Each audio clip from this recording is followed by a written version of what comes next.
Movies, the final frontier. Their mission to bring entertainment and imagination to the world's population.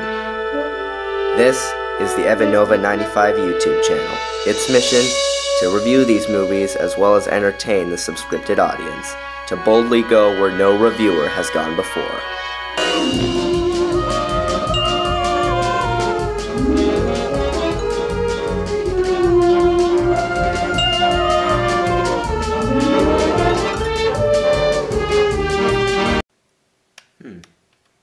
What's this button do?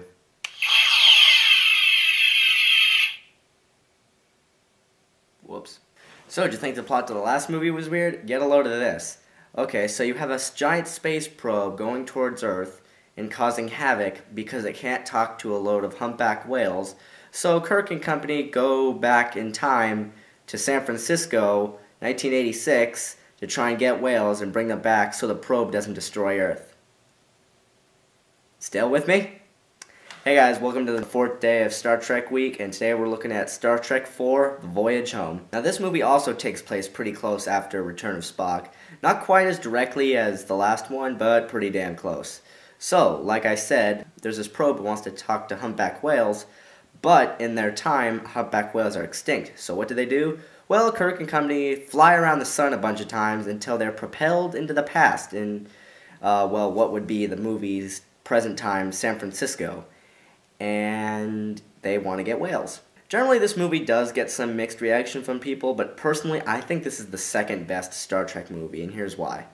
For one thing, you get the team out of their element. They're in, they're not aboard the ship talking about, star systems. They're not on an alien world fighting for their lives. No, it's just them trying to get whales and trying to fit in with modern day society. And it really does make for some really good comedy and some really interesting situations. You have Spock and Kirk trying to get whales, you have Uhura and Chekhov trying to get nuclear power so they could replenish their dilithium crystals, and you have Scotty trying to get a container to fill them with. The movie really does pull the dynamic off very well by, giving each group their own time to try and fit in with modern society, and it really has this theme of communication. You have these humpback whales who no one understands what the songs mean. You have this probe trying to talk to them, and then you have the crew trying to fit in with modern day society, and you have them trying to understand their customs.